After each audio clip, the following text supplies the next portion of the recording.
नमस्ते मेरे प्यारे बच्चों। आज हम हमारा तीसरा पाठ लोटा भर पानी पढ़ेंगे। इसके कठिन शब्द यहाँ दिए हुए हैं जिनका आपको अभ्यास करना है।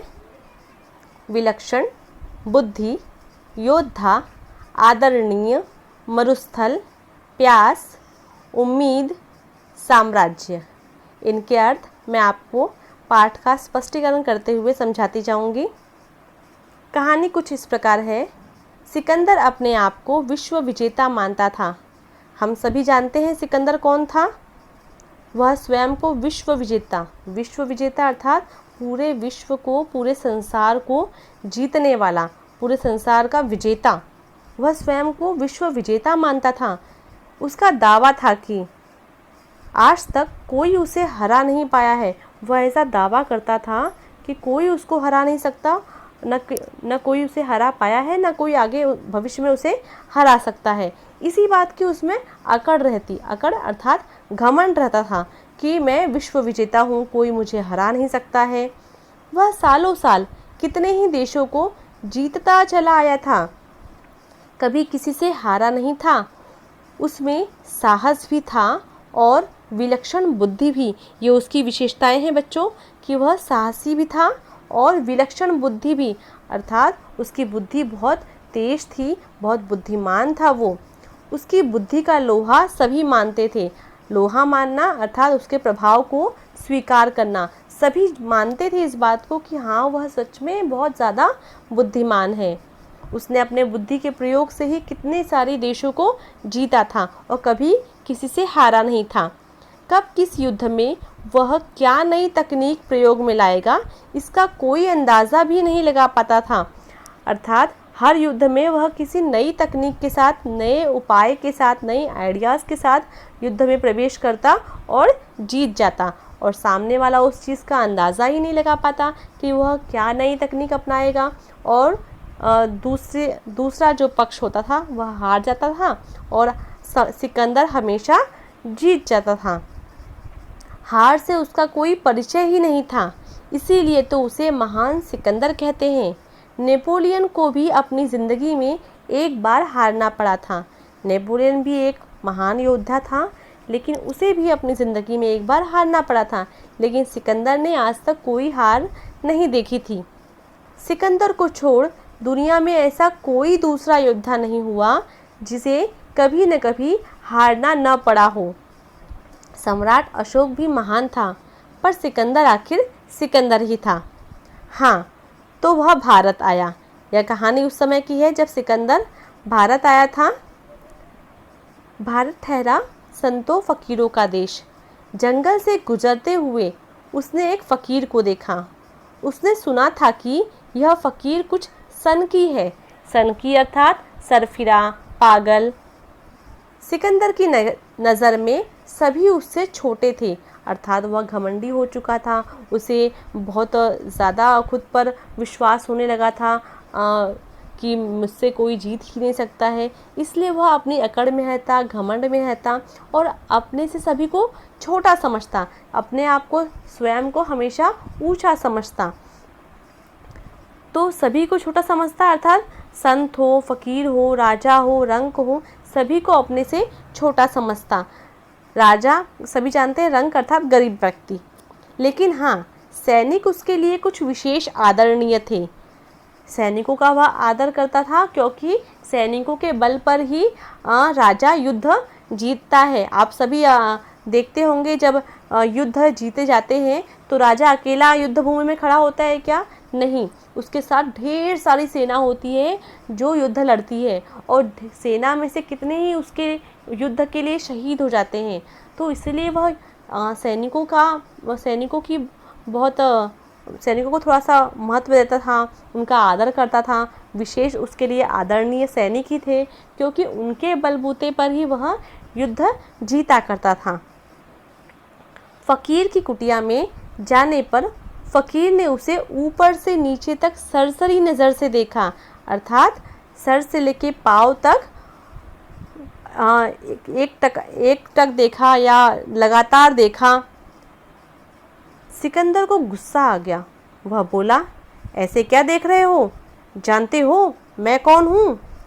फ़कीर मुस्कुराकर बोला, जानता हूँ, तुम एक सिपाही हो। तो सिकंदर को यह सुनकर बड़ा बुरा लगा कि मैं इतना महान सिकंदर और मुझे एक मामूली सा सिपाही कह रहा है। यहाँ देखिए, चित्र में देख सकते हैं, फ़कीर है ये, और जो सिपाही की वेशभूषा में है ये सिकंदर है। तो सिकंदर बड़े ही अकड़ के साथ कहता है कि मैं हूँ महान सिकंदर। सिकंदर ने कहा। फ़कीर ने शांत स्वर में कहा। फ़कीर, संत, साधु लोग हमेशा अपनी वाणी में मिठास भरे रहते हैं, हमेशा शांत स्वर में कहते हैं। ना समझ हो तुम, कैसे कह सकते हो कि तुम महान हो? ऐसा कौन कहता है? फ़कीर कहते हैं। मैंने सारी दुनिया को जीत लिया है, सिकंदर ने गुस्से में कहा। सिद्ध कर सकते हो? फ़कीर ने बोला। तुम सिद्ध कर सकते हो कि मैं महान नहीं हूँ? सिकंदर ने फ़कीर से पूछा। अर्थात फ़कीर सिकंदर को एक मामूली सा सिपाही समझता है, तो वह बताता है कि मैं मामूली सा सिपाही नहीं हूँ, मैं महान सिकंदर हूँ। तो फ़कीर कहता है कि सिद्ध करके बताओ कि तुम महान सिकंदर हो। तो वही प्रश्न को सिकंदर वापस दोहरा देता है कि तुम सिद्ध करके बताओ कि मैं महान नहीं हूँ। तो फ़कीर इस बात को मान जाता है और वो कहता है कि मैं ठीक है, सिद्ध करके बताता हूँ कि तुम महान नहीं हो। बैठ जाओ सिकंदर, जल्दी क्या है? फ़कीर ने उत्तर दिया। सिकंदर वहीं कुश के आसन पर बैठ गया। कुश अर्थात घास। कुटिया घास की बनी हुई है, घास का ही आसन बना हुआ है, वहीं पर सिकंदर बैठ गया। वह हैरान था। हैरान अर्थात आश्चर्यचकित था। आज तक किसी ने उससे इस तरह बात करने की हिम्मत नहीं की थी। अर्थात सभी उससे डरते थे या उसका आदर करते थे या उसके सामने हमेशा झुके रहते थे, लेकिन फ़कीर ने क्या किया? उसका उल्टा किया। उसे ऊपर से नीचे तक देखा, उल्टा उसे एक सिपाही समझा। एक और बात हो गई कि उसे कहा कि तुम महान हो तो सिद्ध करके बताओ। ये सारी चीज़ें उसे ठीक नहीं लगी या उसे आश्चर्यचकित करने वाली लगी कि मैं इतना महान सिकंदर और ये तो मुझे थोड़ा भी महत्व नहीं दे रहा है। आगे, आज तक किसी ने उससे इस तरह बात करने की हिम्मत नहीं की थी। फ़कीर की कुटिया में एक लाठी, एक लोटा और एक कुश का आसन था, बस और कुछ नहीं था। आप सभी जानते हैं बच्चों कि फ़कीर, साधु, संत, ये सभी लोग कैसे होते हैं? अपना जीवन सीमित साधनों में ही व्यतीत करते हैं। उनके पास बहुत सारा ऐसे लग्जरी नहीं होती है, जैसे कि आजकल हम सोचते हैं कि हमको सुख सुविधाओं की सभी चीज़ें चाहिए। घर में सोफ़ा भी चाहिए, बेड भी चाहिए, ये भी चाहिए, वो भी चाहिए, हर चीज़ चाहिए। कोई भी चीज़ हमारे घर के आसपास किसी के घर में नहीं आई है तो हमारे पास भी चाहिए। भले ही हमारे लिए उस चीज़ का महत्व ना हो, ज़रूरत ना हो, लेकिन बस दिखावे के लिए हम लोग बहुत सारी चीज़ें खरीद कर रख लेते हैं। लेकिन फ़कीरों का जो जीवन होता है, साधु संतों का जो जीवन होता है, वह सीमित साधनों में होता है, शांत स्वभाव में होता है। वो कभी दिखावे में नहीं जाते। तो फ़कीर की कुटिया में भी एक लाठी, एक लोटा और एक कुश का आसन था। इसके अलावा कुछ नहीं था। एक ये भी कारण है कि वह गरीब थे इसलिए, और दूसरा ये भी कि उन्हें इससे ज़्यादा चीज़ों की ज़रूरत भी नहीं थी। फ़कीर ने कहा, सिकंदर, कभी तुम अकेले किसी मरुस्थल में खो जाओ, मरुस्थल अर्थात रेगिस्तान, रास्ता भटक जाओ और तुम्हें बड़ी ज़ोर की प्यास लगे, तो तुम क्या करोगे? सिकंदर कहता है, मैं पानी की खोज करूँगा। फिर फ़कीर कहता है, मान लो तुम्हें कभी भी पानी नहीं मिला, कहीं भी पानी नहीं मिला, और ऐसे समय में भी मैं अपने इस लोटे में पानी लेकर वहाँ पहुँच जाऊँ और तुम गिड़गिड़ाओ कि मैं मर रहा हूँ, मुझे पानी दे दो, और मैं कहूँ कि तुम मुझे पानी के बदले क्या दोगे, तो तुम बताओ कि तब तुम ज़्यादा से ज़्यादा कितना दे सकोगे।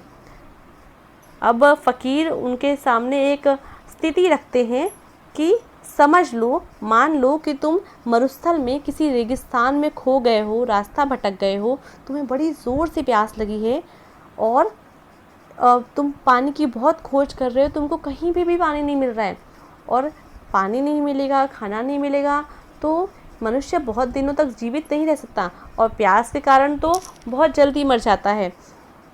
ऐसे समय ये फ़कीर यदि अपने इस लोटे में पानी भरकर लेके आए और फिर सिकंदर उनके सामने गिड़गिड़ाएंगे कि मुझे पानी चाहिए, पानी दे दो।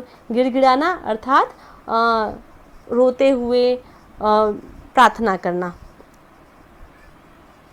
और फिर यदि फ़कीर उस चीज़ की कीमत रखेगा कि मैं पानी के बदले तुम मुझे क्या ज़्यादा से ज़्यादा क्या दोगे, तो सिकंदर कहता है अगर सचमुच प्यास से मैं मर रहा हूँगा, तड़प रहा हूँगा और पानी मिलने की कोई उम्मीद भी नहीं होगी तो मैं बेझिझक अपना आधा राज्य दे दूँगा। जो भी उसने जीता था उसमें का आधा राज्य वह फ़कीर को केवल 1 लोटा पानी देने के लिए दे देगा। फ़कीर हंसकर कहता है आधे में मैं नहीं बेचता। तुमने मुझे समझा क्या है? मैं ऐसे सस्ते में बेच दूंगा? मैं इतना तो मूर्ख हूँ ही नहीं। इतना सुनहरा मौका मतलब गोल्डन चांस, सुनहरा मौका क्या ऐसे ही गवा दूंगा? कुछ और आगे बढ़ो, महान सिकंदर हो तुम।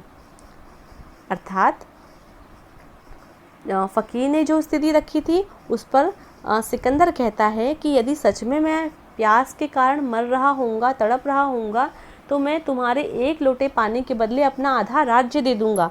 मतलब वह 1 लोटा पानी इतना ज़्यादा कीमती रहेगा उस स्थिति में। तो फ़कीर कहता है कि यदि मैं आपके आधे राज्य से मैं संतुष्ट नहीं हुआ और मैं और मांग करूँगा और मैं कहूँगा कि मैं इतने सस्ते में अपना पानी नहीं दूँगा, और मौके में कहते हैं ना कि हर स्थिति में कीमतें बदल जाती हैं, तो उस समय उस पानी की कीमत तो वो पानी तो ज़िंदगी है ना उसकी, तो इतना सुनहरा मौका ऐसे ही थोड़ा ना गवा देगा वो। तो कहता है यदि मैं इतने सस्ते में नहीं बेचता तो तुम उससे ज़्यादा मुझे क्या दे सकते हो? अगर तुम आधे राज्य से नहीं मानोगे तो मैं तुम्हें पूरा राज्य ही दे दूँगा। आखिर प्राण बचाने का प्रश्न है, सिकंदर ने कहा। सिकंदर की बात सुनकर वह फ़कीर बोला तो बस हो गया फैसला। मेरे लोटे भर पानी जितनी कीमत है तुम्हारे राज्य की, तो मेरा लोटा तुम्हारे राज्य से कुछ छोटा नहीं है। तुम्हें अकड़ किस बात की है? तुम्हारा पूरा साम्राज्य 1 लोटे भर पानी में बिक जाएगा।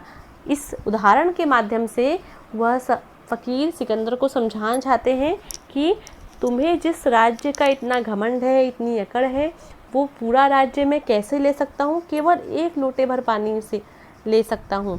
अर्थात जितना बड़ा तुम्हारा राज्य है उतना ही बड़ा मेरे पास मतलब कि उतना ही कीमत का मेरे पास 1 लोटा पानी है।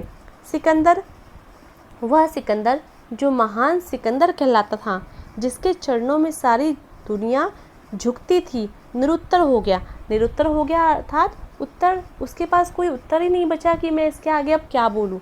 वह फ़कीर की बात से सिकंदर का जो घमंड था उसे चूर चूर कर दिया, उस घमंड को, उस अकड़ को दूर कर दिया उससे, और फ़कीर को यह एहसास हो गया कि मुझे घमंड नहीं करना चाहिए। ये देखिए फ़कीर जो है सिकंदर जो है वह फ़कीर के चरणों में झुक गया। इस प्रकार ये पाठ है, इसको आप अच्छे से पढ़िएगा और इसका अभ्यास कीजिएगा। धन्यवाद।